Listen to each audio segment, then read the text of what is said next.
Okay, in this video we are doing Calc AB Problem Set 59. The problems and a playlist are in the description below, and let's get going.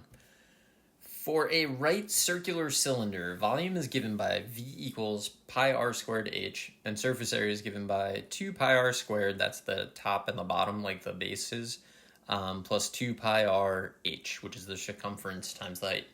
All right, if the radius is a function of time, okay, so we're doing like related rates, I guess, and the height of the cylinder is equal to its diameter, which means the height is 2 times the radius. Find dv dt in terms of ds dt. Okay, so, okay. I mean, the first thing I see, height is equal to the diameter. I mean, that means h equals 2r. I think because we know that, I'm going to want to get rid of all of the h's, I guess. It's not really obvious that you want to do that, but I'm gonna go for it. I'm gonna get rid of all the h's. If this doesn't work, I'll go back and get rid of all the r's and like try again. It's harder to get rid of the r's though because you got that r squared showing up.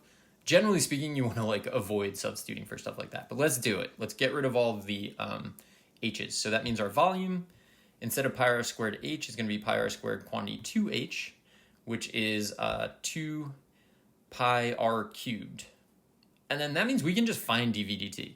This won't like ultimately be our answer because it's not going to be in terms of ds dt, but it will give us 6 pi r squared dr dt. And I think we're on our way to the answer. If I can just write dr dt in terms of ds dt, I'll have an answer.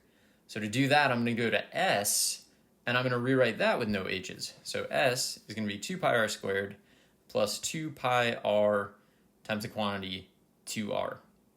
Okay, so that means that overall s is actually 6 pi r squared. I'm going to find ds dt. It's going to have a dr dt, and that's great. So ds dt is 12 pi r dr dt. Sometimes on problems like this, like at the beginning, at the outset, where I was like, I don't really know what I'm doing, sometimes you don't, and you just know the calculus, so you start doing the calculus, and you like kind of feel your way through the problem and start to see like, oh, this will work with this. Like when I got that dr dt, I was like, great, if I can write dr dt in terms of ds dt, I will be done. And now at this point, I can write dr dt in terms of ds dt. I'm going to say that dr dt is ds dt divided by 12 pi r, which feels weird, but it's true. And now I have dr dt twice, so I'm going to make the substitution. So dv dt, rather, is 6 pi r squared, and then ds dt all over 12 pi r. It's a little weird, but I mean, it's the problem that we're doing, which means that dv dt, so this is in terms of ds dt. There's also an r in there, but I mean, there's no way to get rid of that. I could get rid of it and make it an h over 2, but like, I don't know how that would help. So I'm going to go with this as my answer. Final answer. All right. A weird problem, but like, there's nothing you can do. You just run into weird problems sometimes. Next up. Given that h of x is 3 f of x to the fourth plus 2 g of x cubed, f prime is g of x, g prime is negative f of x. These kinds of, in the multiple choice section of the AP exam, you will get a question like this every once in a while. I don't think I did a good job of writing one, but like sometimes they clean up really nicely, or you look at the answer choices and they're weird because you're like, there's no derivatives shown, but there's no derivatives because f prime is g and g prime is negative f, so every derivative can be converted back to like an original function. I'm just going to do the problem, like find h prime in terms of f and g. All right, so first find h prime in terms of just h prime, right? 12 f of x cubed f prime, chain rule, plus 6 g of x squared g prime by the chain rule. And now just make your substitutions. We know that f prime is g of x and g prime is negative f.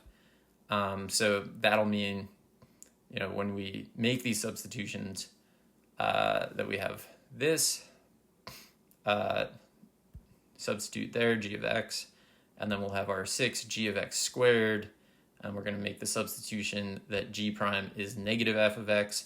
And like I mentioned, I don't think I wrote a great problem. Like on a good problem, I mean, this is an okay problem. On a really good problem, something would like cancel and simplify, and you would look at the answer choice and just be like, what is happening? Like, they're all so simple. It turns out the way I wrote it, there are no like terms. If you clean it up, you just get this. And that's the right answer, I'm pretty sure. But it's the concept that really matters. It's hard to write the kinds of good questions that they write for the AP exam. Obviously, I'm not doing it. All right.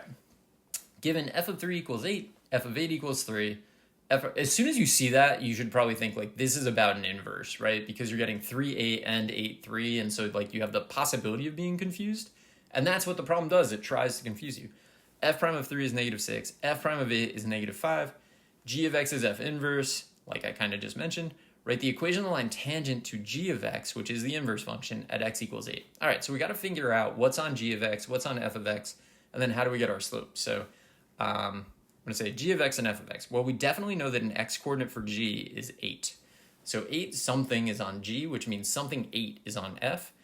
And that's all you really need. So now you look for the y value of 8 with respect to f. So like you're looking at all the y values of f and you want to find an 8.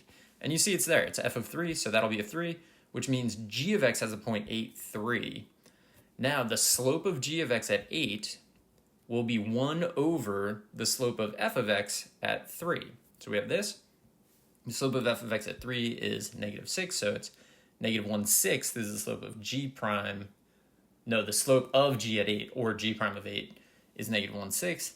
And then our tangent line, make sure you use the point 8, 3. I see a lot of people do the problems basically right, and then at the end, for some reason, they just screw up the point, right? The point is 8, 3. So point slope form, y minus 3 is negative 1/6, the quantity x minus 8. There you go. That's the whole problem set. I hope this was helpful, and good luck.